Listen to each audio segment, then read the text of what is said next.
Pride is already moving when the smallest cub collapses behind them. No one turns back. Not at first.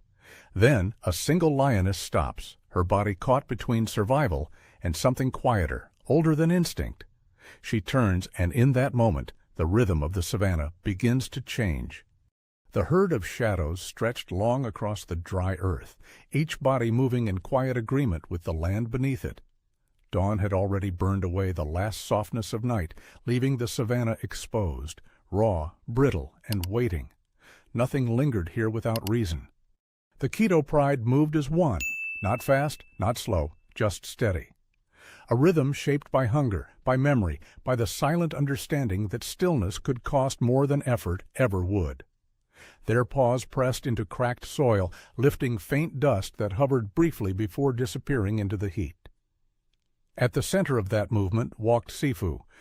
Her stride carried a quiet precision, not dominant, not hesitant, simply certain.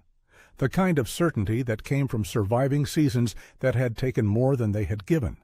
Her ribs showed faintly beneath her coat, but her body held strength where it mattered. She did not waste motion. She did not waste energy. Behind her, 3 small figures struggled to match that rhythm. 2 of them adapted quickly. Their legs, still unsure but eager, learned the cadence of the pride. They stumbled, recovered, then pressed forward again, driven by instinct stronger than their hesitation. The 3rd did not. Little Ash lagged behind almost immediately. Its steps were uneven, as if the ground shifted beneath it when it shouldn't. Each movement seemed to take more from it than it gave. It paused often, too often, its small chest rising and falling faster than the others.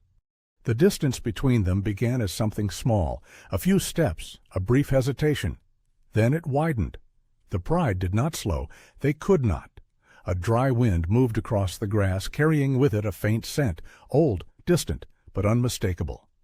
Other predators, competition, pressure, the kind of warning that did not need to be understood fully to be obeyed. Movement continued. Little Ash stumbled again, this time harder.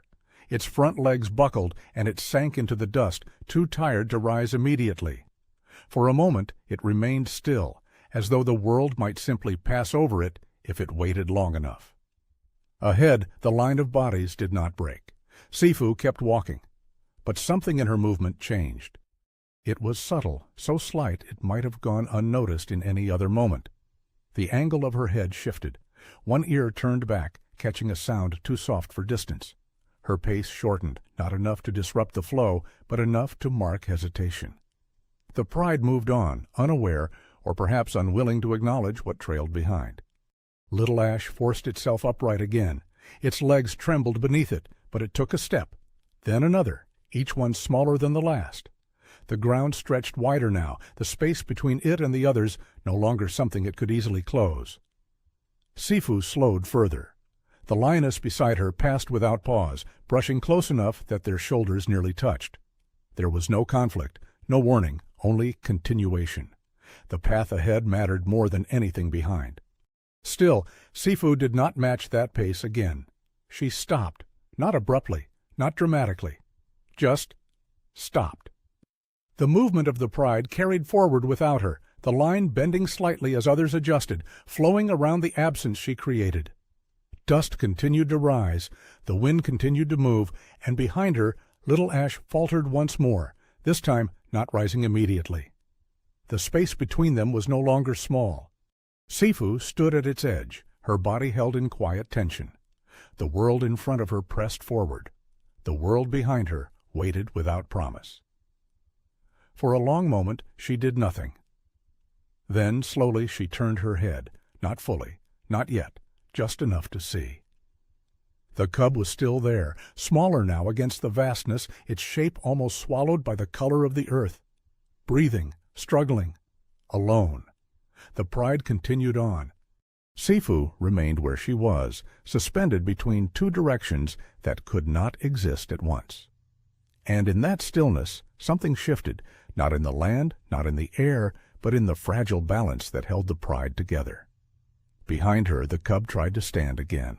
Ahead, the distance grew. Sefu took 1 step, but not forward. The dust settled where the pride had passed, leaving the air thinner, quieter, emptier in a way that did not belong to the land itself. Sefu did not follow it.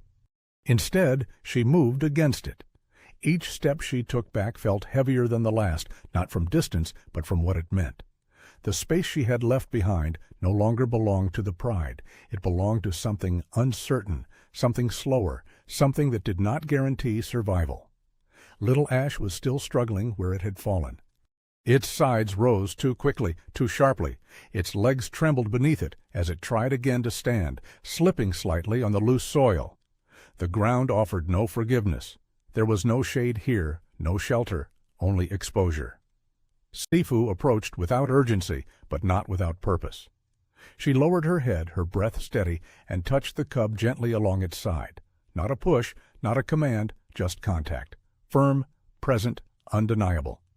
Little Ash responded in the only way it could. It gathered what little strength it had left and pushed itself upward again. Its legs shook violently, but this time it held. For a brief moment it stood beside her, smaller than her shadow, fragile against the wide openness around them. Sefu turned, not toward the horizon where the pride had gone, but toward the path that still remained between them. She took a step forward, slow, measured. The cub followed. One step, then another. The distance began to close, but not fast enough. It never would be. Ahead, the pride had not completely disappeared. Their forms were smaller now, blurred by heat and distance, but still visible, still moving. And yet, not as far as they should have been. One of the lionesses in front slowed, her head turning slightly, sensing something misaligned in the rhythm. Another paused briefly before continuing, though her pace was no longer as certain. The movement of the pride was beginning to fracture, not visibly, not dramatically, but subtly, like a current losing its strength. Behind them, Sefu continued. Little Ash stumbled again. This time it collapsed harder, its body folding into the earth as if the ground had claimed it. It did not rise immediately. Its breathing grew shallow, uneven, its small frame barely lifting against the dust. Sefu stopped. She did not look forward. She did not call out. She lowered herself beside the cub, her body curving slightly to shield it from the open heat. The sun had climbed higher now, pressing down with quiet intensity. Even the air felt heavier. Time stretched. The pride moved further ahead. And still, Sefu did not rush. When the cub's breathing steadied, just enough, she stood again, stepping forward a short distance before stopping, turning her head just enough to signal movement. Little Ash tried. That was all it could do. It pushed itself forward, inch by inch, each step uncertain but determined. The distance between them closed again, fragile but real. This became their rhythm. Move, stop, wait. Move, stop, wait. It was a rhythm that did not belong to the pride, and the pride was beginning to feel it. Further ahead, the lead lioness slowed again, this time longer. Her body remained angled forward, but her attention drifted back. Another lioness shifted her path slightly, no longer moving in a straight line, but adjusting, compensating. Even the young cubs in front, stronger and more certain, began to hesitate, looking back more often, their movement less fluid. The flow was breaking. Sefu took another step, then another. Little Ash followed, slower now, its strength fading again under the relentless weight of the journey. The gap remained. But something else had begun to change. The pride was no longer simply moving forward. It was waiting, though none of them had fully stopped. Not yet. Sefu lifted her head, her gaze fixed on the distant shapes ahead. She did not quicken her pace. She did not push the cub harder. She simply continued. Behind her, the land stretched wide and empty. Ahead of her, the pride hovered in a fragile balance between motion and stillness. And for the first time, it was no longer clear which direction held the greater risk. Little Ash faltered again, its body dipping dangerously close to the ground. Sefu paused, watching closely.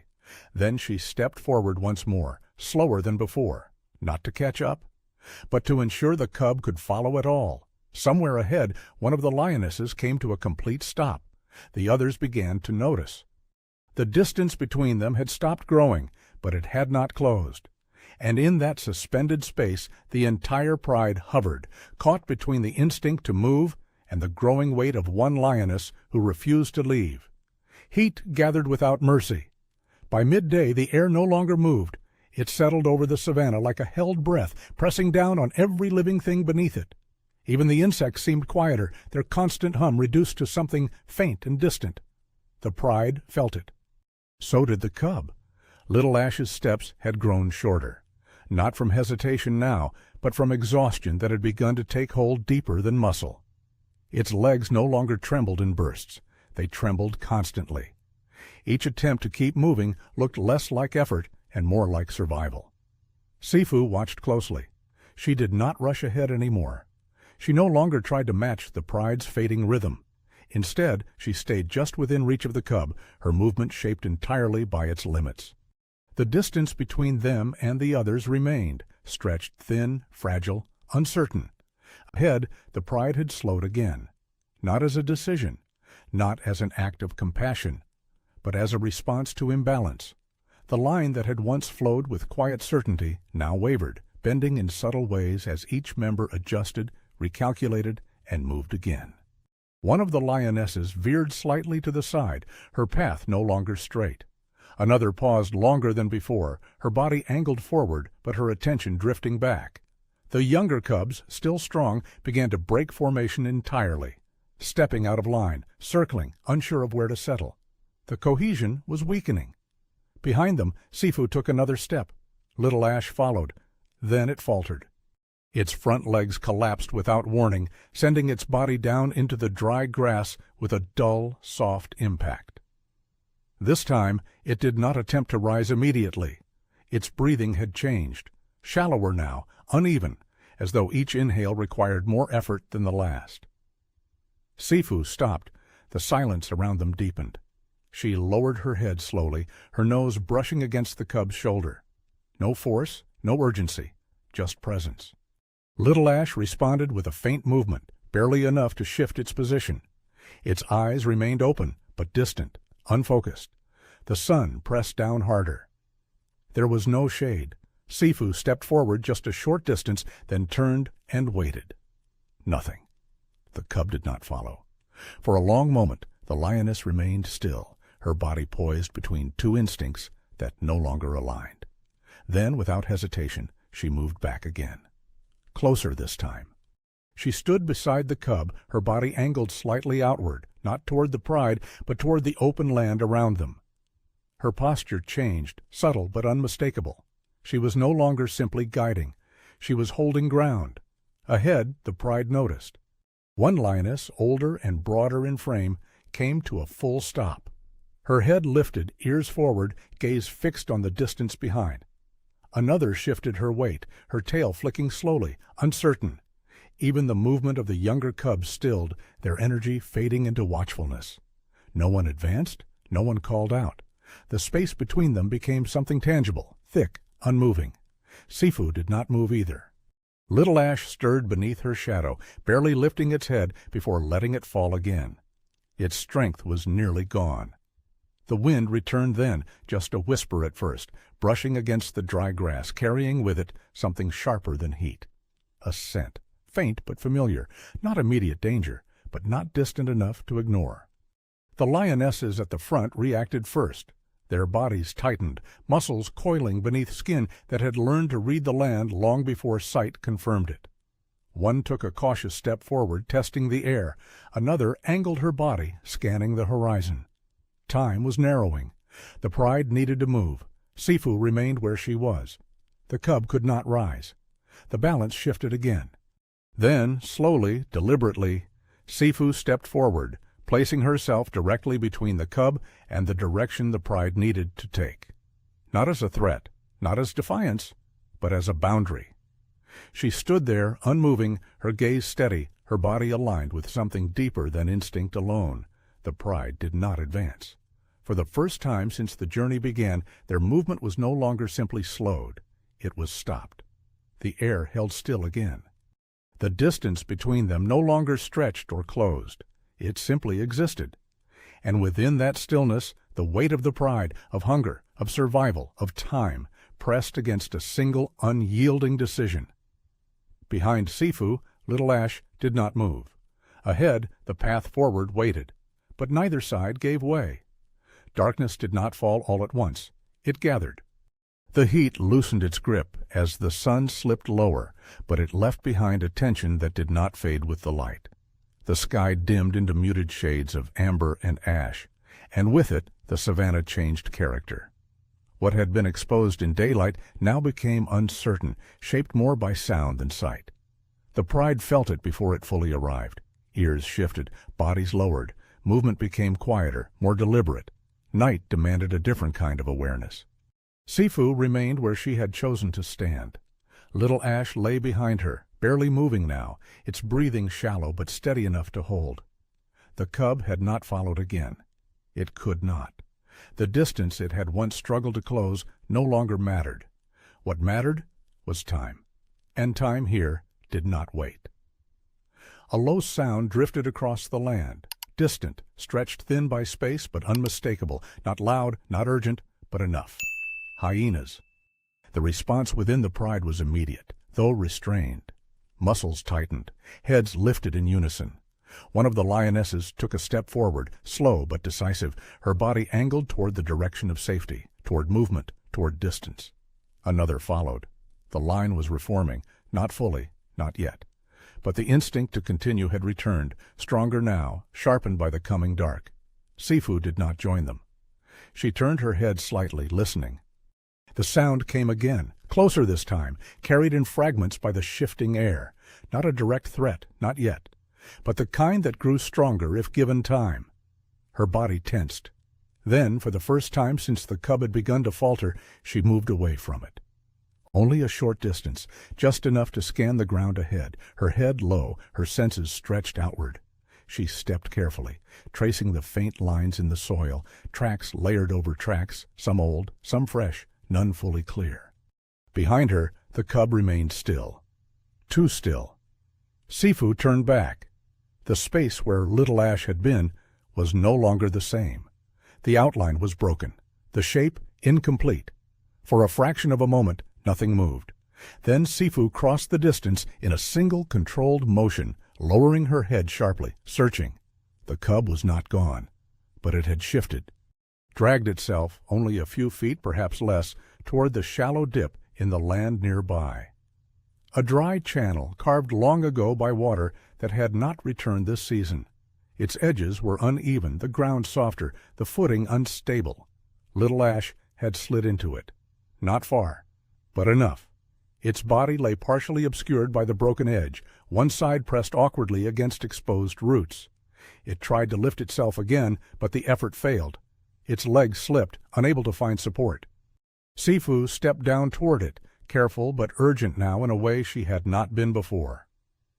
The scent of the earth was different here, cooler, faintly damp beneath the surface, holding traces of life hidden from the open plain. But it also held risk.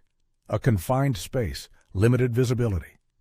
She reached the cub and lowered her head, nudging it firmly this time. No response. She nudged again. Little Ash stirred weakly, a small movement, but not enough. Above them, the sky darkened further. The pride had moved. Not far, but far enough. Their shapes were no longer clearly defined, merging into the landscape as shadows among shadows. They had not abandoned completely, but they had not waited either. The distance had returned, and now the night stood between them. Sefu remained in the shallow channel, her body angled protectively over the cub. Her breathing had deepened, not from exhaustion alone, but from the narrowing space of options. The sounds carried again. Closer. Not yet immediate, but approaching. The lioness lifted her head, her ears forward, her gaze fixed beyond what she could see. Then she made a decision. Not to call, not to wait, but to act. She shifted her position, placing herself beside the cub, aligning her body in a way that allowed leverage. Slowly, carefully, she lowered her head beneath its small frame, pressing upward, not lifting fully, but guiding, supporting.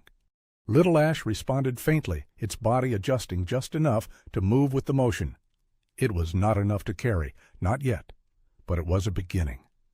Sefu stepped upward, testing the incline. The ground shifted beneath her weight. She held, adjusted, tried again. Above them the horizon had nearly disappeared, and beyond it, unseen but approaching, the night continued to close in. The incline resisted every movement. Loose soil shifted beneath Sefu's paws, sliding away in small, quiet avalanches that carried no sound beyond the shallow channel. The edge above them was close, so close it should have been easy. But the ground did not hold, and the weight she bore, though small, demanded more than strength alone. Little Ash sagged against her, its body yielding with each attempt. Sefu adjusted.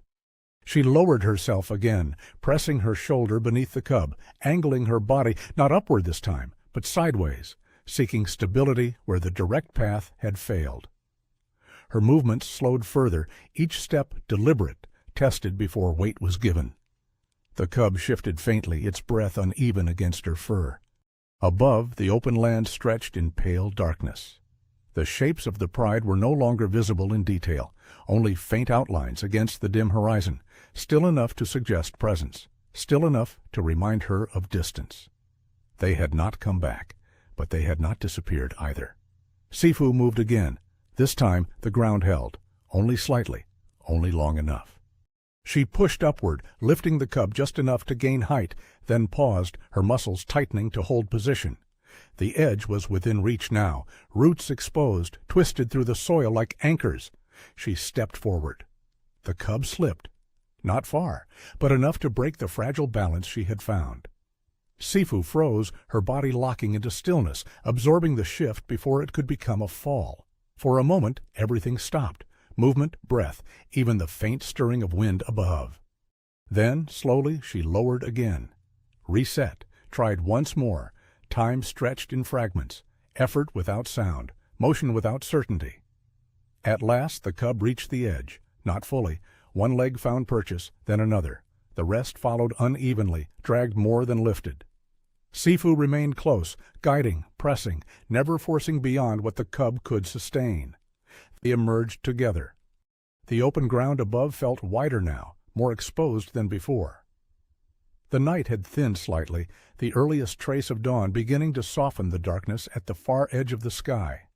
The air carried a shift, not safer, not yet, but changing. Sefu did not rest. She repositioned herself beside the cub, nudging it forward gently, encouraging movement. Little Ash responded weakly, its steps uncertain, but present, each one a small return to something it had nearly lost. Ahead, the pride had stopped, not scattered, not gone, waiting. Their forms were clearer now in the growing light, still, aligned loosely but without urgency. Heads turned, bodies angled, attention drawn back toward the place they had left behind, toward her. Sefu advanced, step by step. The distance between them closed, not quickly, not completely, but enough to bring shape and presence back into focus. Little Ash faltered once more. Sefu did not pause long this time. She lowered her head and lifted, more decisively now, not carrying fully, not in the way of strength alone, but enough to keep the cub moving forward, enough to bridge the space that remained. The pride did not move to meet them. They did not retreat. They simply held their ground. As Sefu approached, the silence deepened, not empty, but full, layered with awareness. No calls passed between them. No signals broke the stillness. Each member of the pride remained where it stood, watching. Sefu reached the edge of their formation. She stopped. Slowly she lowered the cub to the ground before her. Little Ash remained still for a moment, then drew a shallow breath, its body settling into the earth, not in collapse, but in rest. Sefu stepped forward, just one step, positioning herself between the cub and the pride. Her body rose slightly, not in threat, not in challenge, simply present, unyielding, defined. The others did not respond. No one advanced. No one turned away. They stood, and in that shared stillness something shifted, not visibly, not in motion, but in the space between instinct and recognition. The journey had been interrupted. The rhythm had been broken. And now, without sound, without force, a new one waited to be chosen. Morning did not arrive with urgency. It unfolded slowly, as if the land itself needed time to adjust to what had passed. The light spread across the savanna in thin layers, soft at first, then warmer, revealing shapes that had been held in shadow through the night. The pride remained where it was. Not frozen, just unhurried. Sefu lowered her head, her breathing steadying, no longer strained. Behind her, little Ash shifted slightly, its body responding to rest in small, uncertain ways. It did not rise immediately. It did not need to. No one pressed forward. For a long moment, the land and the pride shared the same stillness. Then, without signal or sound, one of the lionesses turned, not away, but forward. She took a step, measured, calm, without the sharp urgency that had driven them before. Another followed, then another. The formation did not snap back into place as it had in the beginning. It reformed differently, looser, quieter, less defined. Sefu did not rush to join them. She remained beside the cub, waiting. Little Ash stirred again, gathering itself slowly. Its leg trembled as before, but something had changed. The trembling was no longer constant. It came in waves now, brief, manageable. It pushed upward, paused, then stood. Not steady, not strong, but standing. Sefu watched closely, her body angled slightly, ready but not intervening. The cub took a step forward, small, careful, real. Sefu moved with it, not ahead, not behind, beside. They advanced together, closing the space at their own pace. Ahead, the pride continued, but the distance did not stretch as it once had.